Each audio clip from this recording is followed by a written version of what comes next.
Vous croyez probablement que naître près du pouvoir dans l'histoire signifiait une vie toute tracée.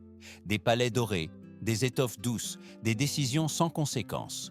Mais imaginez-vous vous réveiller demain en tant que jeune femme au sein du harem impérial ottoman. Non pas dans un film de fantaisie, mais dans la version attestée par les archives et les témoins. Les chances d'atteindre la trentaine n'étaient pas une promesse, elles étaient une exception. Entre des murs recouverts de carreaux et des rituels impeccables, des centaines de vies étaient gérées avec un calme glaçant. Le luxe n'était pas un refuge, c'était le vernis d'une machinerie. Topkapi ne fonctionnait pas comme un caprice cruel. Il fonctionnait comme un système. Horaires, rangs, protocoles. La beauté était la façade d'une organisation obsédée par le contrôle. Là, la biologie devenait un dossier, le silence un ordre et l'attente une punition. Il n'était pas nécessaire d'élever la voix ni de montrer de la violence ouverte. Il suffisait de transformer chaque geste quotidien en une évaluation. Sourire à temps, marcher sans hésitation, apprendre à ne pas trop se faire remarquer et, en même temps, à ne pas disparaître complètement. La vie tenait à un équilibre impossible. Ce qui a le plus troublé les observateurs n'a pas été un acte ponctuel, mais la normalité avec laquelle tout se déroulait.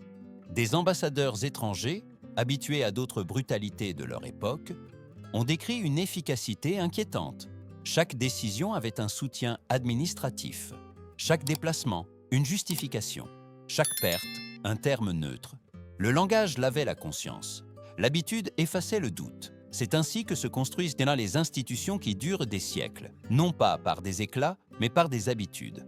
À l'intérieur de ces murs, la nuit n'apportait pas le repos. Elle apportait le calcul. L'attente était distribuée comme une monnaie empoisonnée, suffisante pour empêcher le désespoir collectif, insuffisante pour générer la sécurité. C'était une pédagogie de la peur. La concurrence remplaçait la solidarité. La surveillance était déléguée aux victimes elles-mêmes. Et quand un système parvient à faire en sorte que ceux qui souffrent s'observent mutuellement, le pouvoir n'a plus besoin de s'exposer.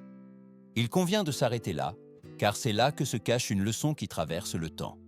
Nous ne sommes pas face à une série d'excès isolés, mais à une conception. L'objectif n'était pas seulement le plaisir du souverain, c'était la stabilité de la succession, la neutralisation des alliances, la conversion des personnes en ressources. La tradition offrait le cadre. La religion, interprétée par les administrateurs du palais, apportait le vocabulaire. La politique faisait le reste. Les manuels scolaires préfèrent généralement les dômes, les batailles et les poèmes. Ce chapitre inconfortable reste hors de vue. Et pourtant, le comprendre change le regard. Car lorsque l'horreur se présente avec du marbre et de la soie, elle apprend à passer inaperçue. Lorsque le mal devient une procédure, il devient défendable. Et lorsque la mémoire est polie pour le tourisme, le risque n'est pas seulement d'oublier, c'est de répéter.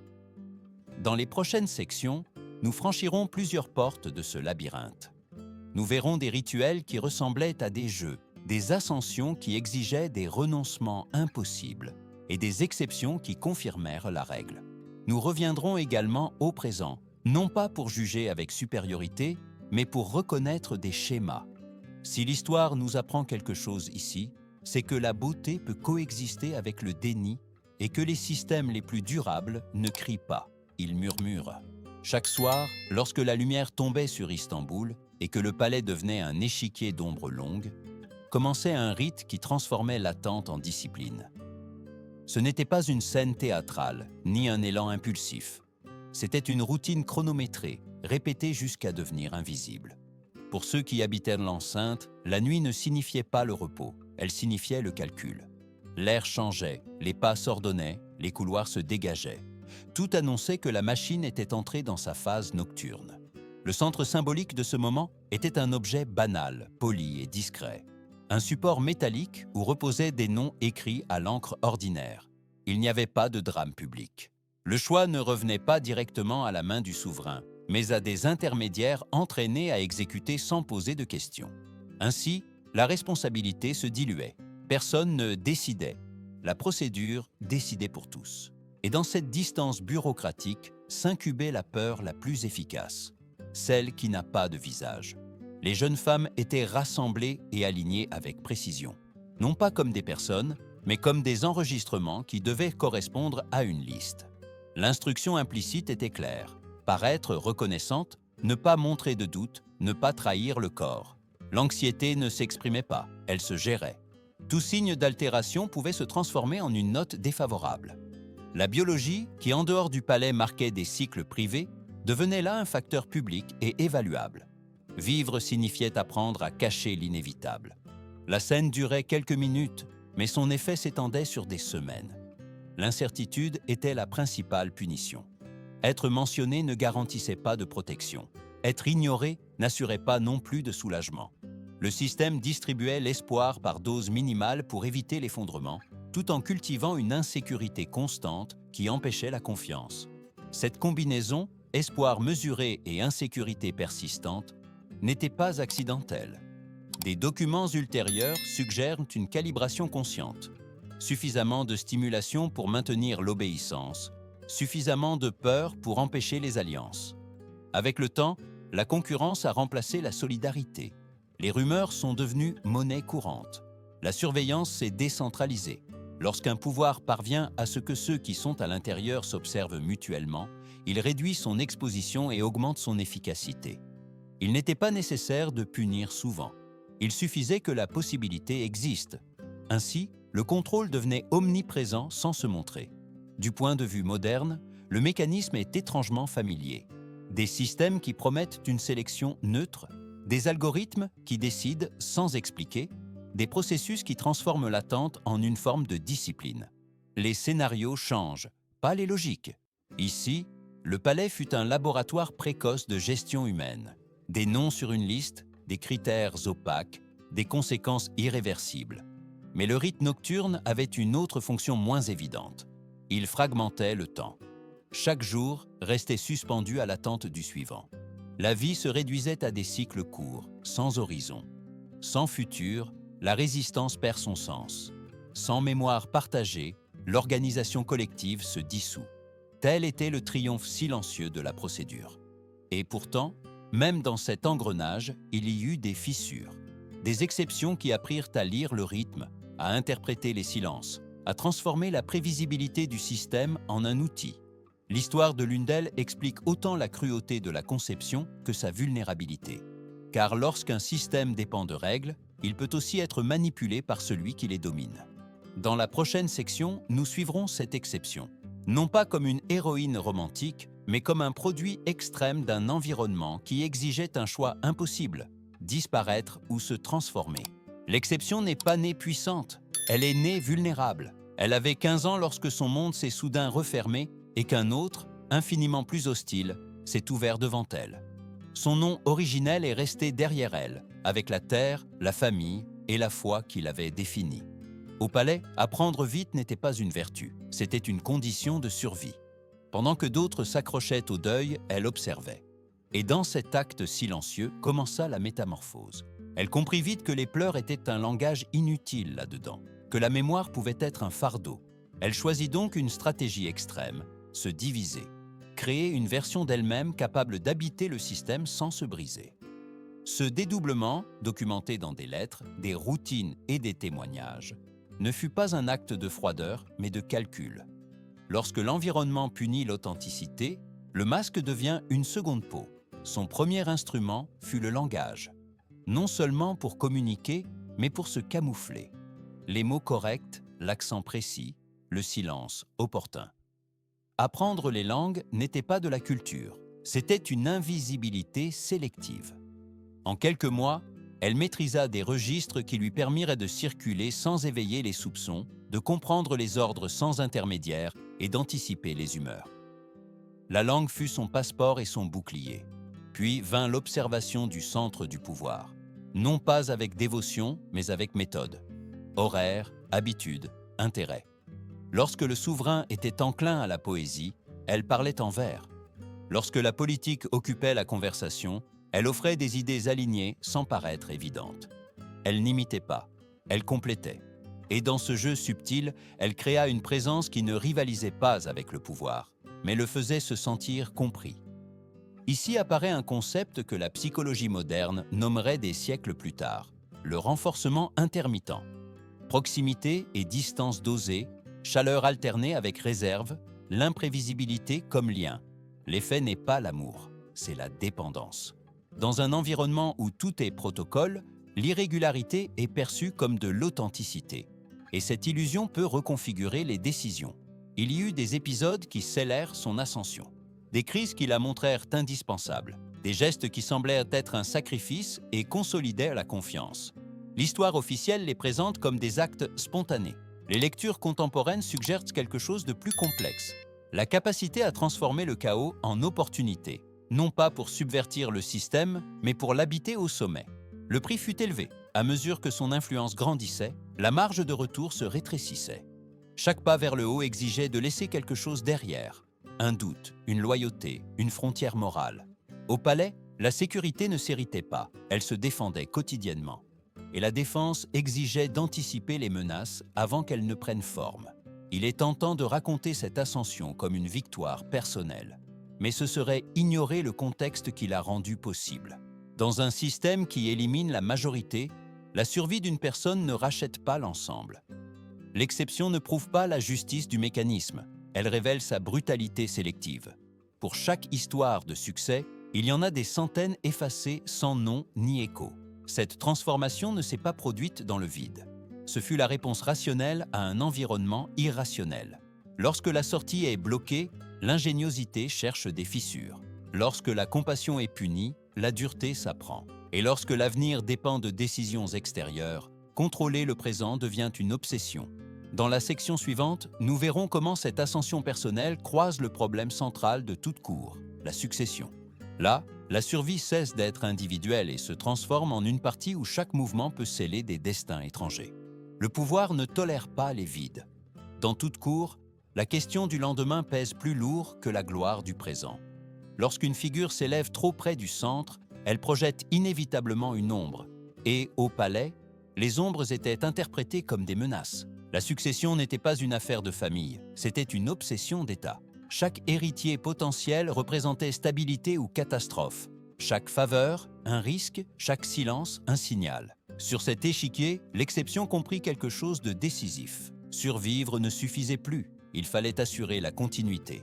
L'affection, aussi intense soit-elle, était fragile face à la logique du pouvoir.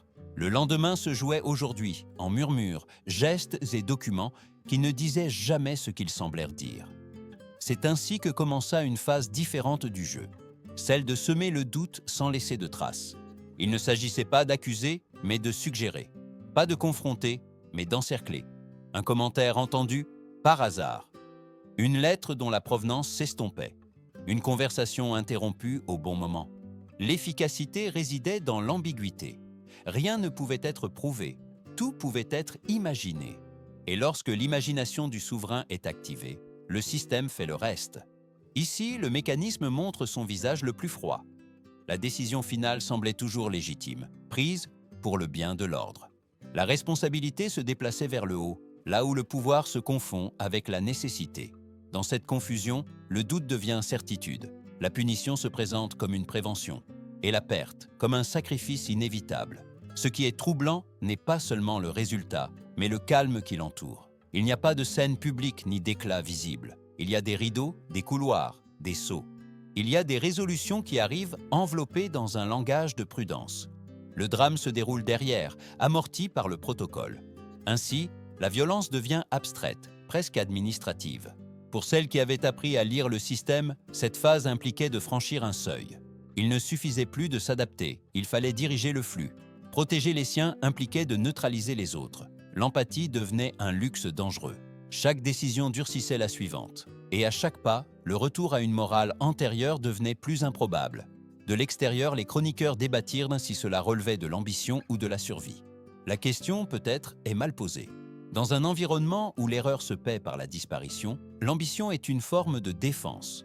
Le système récompense celui qui intériorise ses règles et punit celui qui prétend les humaniser. Il n'y a pas de place pour les demi-mesures. Cet épisode révèle quelque chose de plus large qu'un conflit personnel. Il montre comment les régimes fermés transforment la prévention en doctrine et le soupçon en outil. La stabilité est obtenue non pas en éliminant le risque, mais en éliminant celui qui pourrait l'incarner. Et lorsque ce principe se normalise, toute vie peut être réduite à une variable. Le coût psychologique est profond. Gouverner depuis la proximité exige une vigilance constante. Il n'y a pas de repos, pas de certitude durable. Le sommet n'est pas un refuge, c'est une corniche. Le sourire fait partie de l'uniforme. La méfiance, une seconde peau. Et le silence, la seule garantie. Dans la prochaine section, nous nous éloignerons du centre pour observer la machinerie sous un autre angle, celui de ceux qui exécutent sans nom, avec des méthodes conçues pour ne laisser aucune marque. Car tout système a besoin d'opérateurs. Et lorsque l'élimination devient routine, la routine laisse des cicatrices invisibles sur tous ceux qui la soutiennent. Pour qu'un système dure, il a besoin de plus que de décisions au sommet. Il a besoin de mains pour exécuter et de procédures qui ne laissent aucune trace. Au palais, l'élimination n'était pas un coup de tête, c'était une pratique soigneusement encadrée par l'idée de ordre. On ne recherchait pas le spectacle ni le scandale. On recherchait la disparition propre, sans bruit, sans trace, qui perturberait la façade d'harmonie. L'élégance devint une alibi. Les méthodes répondaient à une logique précise. Rien ne devait interrompre la routine de l'enceinte ni ternir le récit de la discipline. La discrétion était la vertu suprême. Les opérateurs, employés du palais avec des grades et des salaires, apprenaient des techniques qui privilégiaient la rapidité et le silence. Ils n'étaient pas présentés comme des bourreaux, mais comme des gardiens de l'équilibre. Le langage importait. Transformer un acte irréversible en une tâche réduit la friction morale. Ici apparaît la bureaucratie comme anesthésie. Formulaire, registre, horaire, chaque étape était prévue pour éviter les improvisations. La standardisation avait un but, diminuer la marge d'erreur et, surtout, diluer la responsabilité individuelle. Lorsque tout le monde suit une procédure, personne ne se sent l'auteur. Le système devient l'acteur principal, les personnes des instruments remplaçables. La psychologie de ceux qui opéraient cet engrenage révèle un paradoxe inquiétant. Beaucoup ne se percevaient pas comme cruels. Ils se voyaient comme des personnes qui faisaient leur devoir, des pères de famille, des travailleurs qui obéissaient à des ordres légitimes. Avec le temps, la répétition érodait la sensibilité, non par malice innée, mais par adaptation. La routine peut normaliser l'impensable lorsqu'elle se présente comme un devoir. Les dossiers médicaux et les notes internes, écrits sur un ton clinique, parlent de conséquences invisibles, insomnie, mélancolie, tremblement, silence prolongé. Le système exigeait de l'efficacité, mais ne prenait pas en charge le coût humain de sa production. La culpabilité était gérée par des rituels, des prières et des justifications. Lorsque la conscience gêne, on l'entraîne à se taire. Le choix des matériaux et des espaces communiquait également une idée, la pureté. L'absence de marque visible était confondue avec l'absence de dommages. L'esthétique servait à rassurer l'observateur et, par la même occasion, l'exécuteur. Si cela ne se voit pas, cela n'existe pas. Si cela ne laisse pas de traces, cela ne compte pas. Ainsi, la beauté s'est transformée en une technologie de dissimulation. Cet accent mis sur la propreté n'était pas trivial. Il permettait au palais de continuer à fonctionner comme une vitrine culturelle. Invités, cérémonies, célébrations. Tout pouvait se poursuivre sans interruption. La machinerie fonctionnait par couches, séparant le monde visible de l'invisible. Celui qui traversait les salons voyait l'ordre. Celui qui connaissait les couloirs secondaires comprenait le prix. La leçon ici est inconfortable, car elle n'appartient pas seulement au passé. Les systèmes modernes préfèrent aussi les processus propres, les métriques qui ne montrent pas les personnes derrière les chiffres, les décisions qui sont justifiées par l'efficacité. Lorsque le dommage devient abstrait, il devient défendable. Et lorsque l'indéfendable est défendu avec de bonnes manières, la résistance perd ses mots. En nous éloignant du centre et en regardant les opérateurs, nous comprenons que la cruauté institutionnelle n'a pas besoin de monstres. Elle a besoin de règles, d'incitation et de silence. Dans la prochaine section, nous élargirons le champ pour voir une autre facette de la même conception, la capture de l'enfance comme ressource de l'État et la fabrication de loyauté sans racines. Si le palais a perfectionné le contrôle sur les femmes, l'État a poussé cette logique un cran plus loin, en transformant l'enfance en une ressource gérable. Le prélèvement périodique d'enfants dans les territoires périphériques n'était pas présenté comme une violence, mais comme une politique. Un terme administratif suffisait à dissimuler la rupture, le recrutement. Sous ce mot, des villages entiers apprirent à craindre l'aube. La scène se répétait avec une précision inquiétante. Des fonctionnaires arrivaient avec des listes, des quotas et des critères. Ils ne cherchaient pas des individus, ils cherchaient des profils. Une taille adéquate, une santé visible, un âge utile. L'appartenance religieuse traçait la ligne. Le reste était des détails. L'évaluation n'était pas une conversation, c'était une inspection. Pour les familles, ce moment condensait une perte sans deuil. Il n'y avait pas de temps pour les adieux ni les promesses de retour. Le système n'envisageait pas le retour. Le trajet vers la capitale complétait la rupture. Des jours et des semaines de marche, non pas comme un déplacement, mais comme un filtre. La fatigue séparait ceux qui pouvaient s'adapter de ceux qui ne le pouvaient pas. La statistique faisait le reste. L'institution acceptait l'usure comme faisant partie du processus. D'une logique froide, c'était de l'efficacité. D'une logique humaine, c'était un apprentissage précoce du dénuement. À l'arrivée, commençait la réécriture. Nouveaux noms, nouvelle langue, nouveaux rites. Le passé n'était pas discuté, il était interdit. La mémoire devenait un risque. Parler la langue d'origine pouvait être interprété comme de la résistance, se souvenir comme de la déloyauté. L'objectif n'était pas seulement d'enseigner, mais de remplacer. Créer des sujets sans racines locales avec une identité liée exclusivement au centre du pouvoir. La pédagogie était double. D'une part, une formation rigoureuse, discipline, études, compétences pratiques.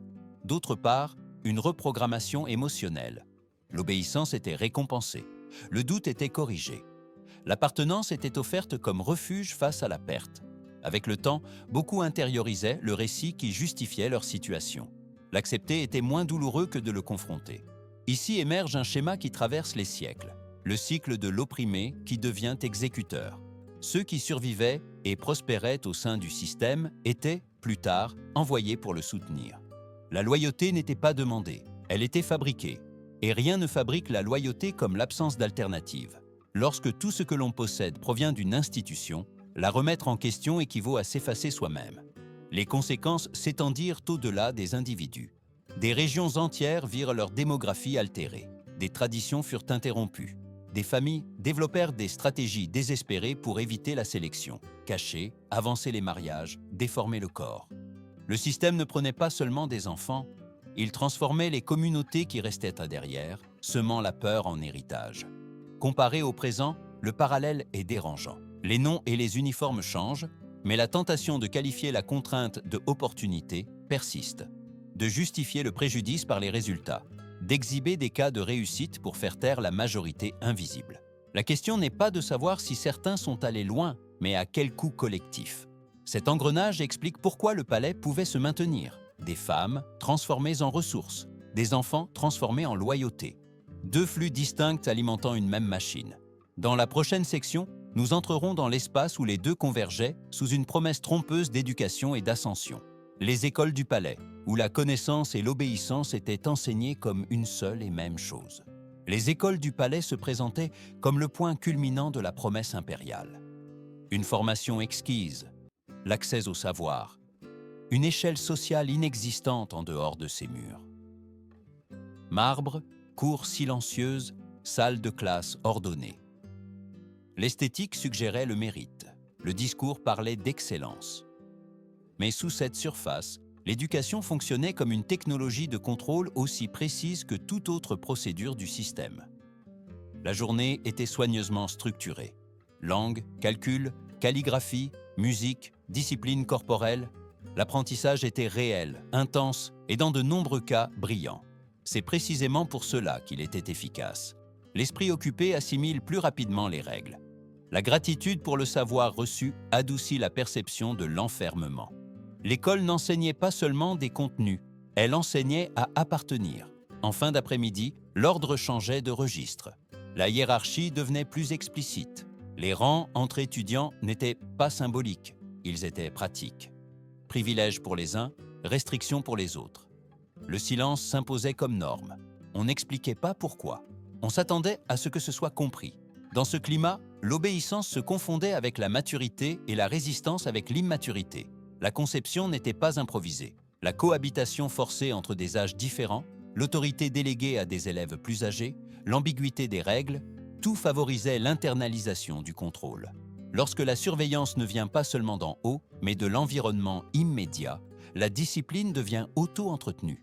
L'institution s'épargne la contrainte directe car la pression circule entre pairs. La rhétorique religieuse apportait une légitimité. On parlait d'épreuve, de service, de purification. La souffrance était resignifiée comme formation du caractère. Ainsi, des expériences que nous appellerions aujourd'hui traumas s'intégraient dans un récit de mérite. Si ça fait mal, c'est que ça forme. Si ça humilie, c'est que ça corrige. Le langage transformait le dommage en pédagogie. Certains étudiants ont prospéré dans ce cadre. Ils ont développé des compétences remarquables, une capacité de commandement reconnue, une discipline de fer. Beaucoup d'entre eux ont occupé des postes élevés plus tard. Cette trajectoire a alimenté le mythe, ça fonctionne. Mais le mythe omet ceux qui n'ont pas trouvé leur place, ceux qui sont restés en marge, ceux qui se sont brisés sans laisser de traces. La statistique du succès est toujours sélective. Les témoignages tardifs parlent d'une vie émotionnelle réduite, de difficultés à établir des liens en dehors de la structure, d'une loyauté intense mêlée de vide. La connaissance acquise n'a pas effacé la perte initiale, elle l'a recouverte. L'école a atteint son objectif, produire des serviteurs compétents, déliés de toute origine alternative. Du point de vue contemporain, le paradoxe est clair. Une institution peut produire l'excellence et, en même temps, déshumaniser.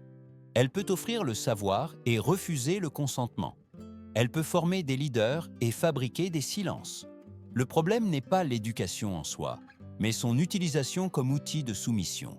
Cette section complète le circuit initié au palais. Sélection, reprogrammation, ascension conditionnée.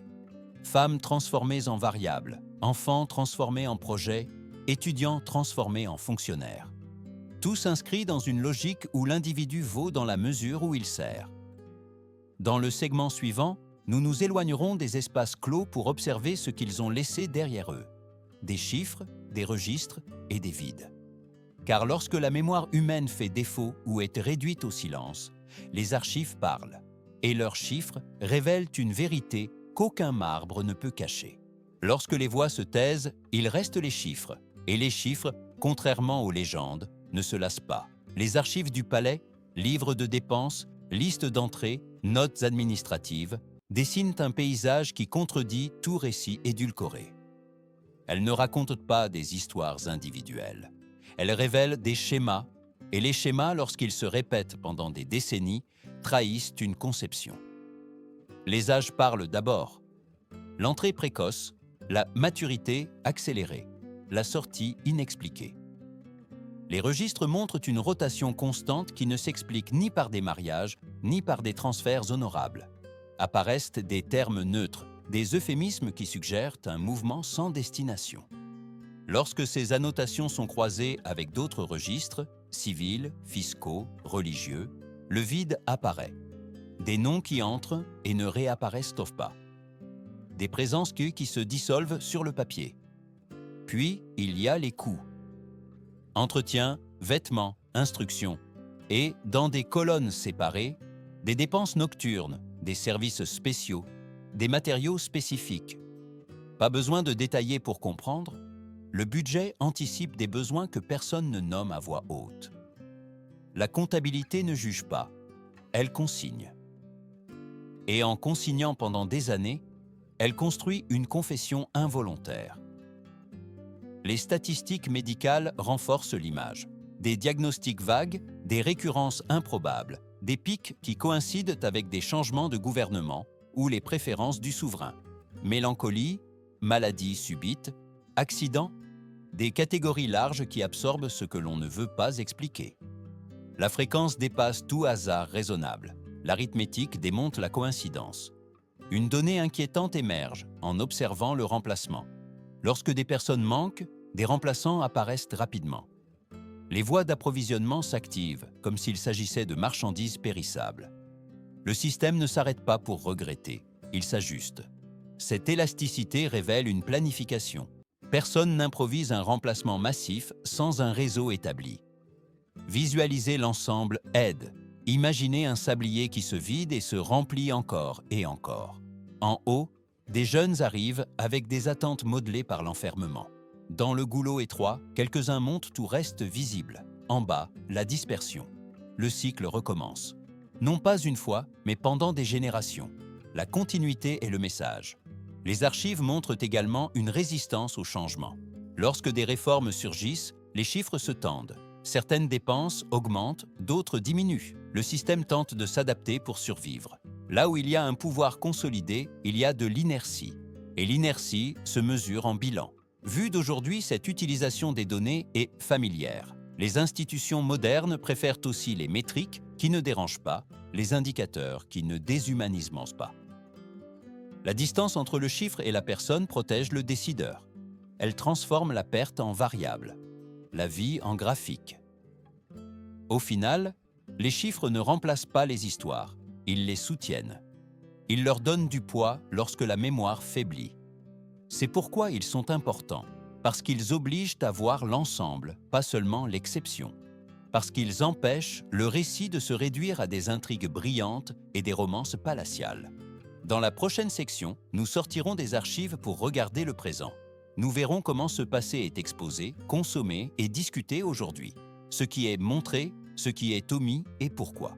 Et quelle responsabilité nous avons lorsque nous marchons parmi des vitrines construites sur des absences. Aujourd'hui, le palais est un musée. Couloirs illuminés, vitrines polies, panneaux discrets. Des millions de visiteurs parcourent des salles où l'histoire se présente comme une esthétique. Carreaux, calligraphie, jardin. Le récit officiel invite à admirer l'administration, l'art, la grandeur. L'inconfortable est résumé en phrases brèves ou dilué dans des anecdotes. Le passé, ainsi emballé, devient consommable. Ce processus n'est pas fortuit. Toute société sélectionne ce qu'il faut se souvenir et comment le faire. Transformer un lieu d'enfermement en destination touristique exige un langage prudent. On parle de mystère, de tradition, de intrigue, rarement de coups humains. La mémoire est adoucie pour ne pas gêner. Et lorsque l'inconfort disparaît, la vigilance critique disparaît également. Les réformes tardives et les résistances internes expliquent en partie ce silence. Les systèmes qui durent des siècles génèrent des défenseurs même parmi ceux qui les ont subis. La coutume crée l'identité, la survie, la dépendance. Lorsque le changement menace le seul ordre connu, il peut être perçu comme une perte. Ce phénomène n'appartient pas seulement au passé, c'est une constante humaine. La question clé n'est pas de savoir si nous devons juger l'histoire avec des critères actuels, mais si nous pouvons nous permettre de la romancer. Idéaliser des institutions qui ont fonctionné sur la négation systématique de la dignité n'est pas neutre. C'est un choix. Et tout choix a des effets. Lorsque le récit privilégie la beauté et minimise l'absence, il normalise une logique dangereuse, celle de justifier le dommage par les résultats. Les comparaisons avec le présent ne cherchent pas d'équivalence simple. Elles cherchent des alertes. La marchandisation des personnes, la tradition utilisée comme bouclier, l'efficacité comme argument moral, la bureaucratie comme anesthésie. Les formes changent, les schémas persistent. S'en souvenir avec précision n'est pas un acte de culpabilité, mais de prévention. C'est pourquoi il est important de raconter cette histoire. Non pas pour rester dans l'étonnement, mais pour comprendre la mécanique. Non pas pour pointer du doigt avec supériorité, mais pour reconnaître les signaux précoces. L'histoire du palais montre que la cruauté peut se vêtir d'ordre, que la violence peut apprendre à ne pas tâcher et que le silence peut être une politique. Clôturer ce parcours exige de revenir au début, à la fausse promesse que le pouvoir garantit la sécurité. Dans ce système, le luxe ne protégeait pas, il exposait. L'exception ne rachetait pas, elle confirmait la règle. Et la continuité ne signifiait pas stabilité, mais répétition. Le comprendre nous renvoie une responsabilité contemporaine. Ne pas consommer de récits qui effacent les personnes, ne pas accepter de traditions qui excusent le dommage, ne pas confondre efficacité et justice. Si ce passé nous enseigne quelque chose, c'est que la mémoire précise est une forme de liberté. Ce souvenir ne rend pas des vies, mais cela peut empêcher les mécanismes de se reconstituer sous d'autres noms. Le musée restera debout. La question est ce que nous faisons en le parcourant. Si nous admirons sans poser de questions, ou si nous apprenons à voir ce qui manque. Car derrière chaque vitrine, il y a une absence. Et derrière chaque absence, un avertissement.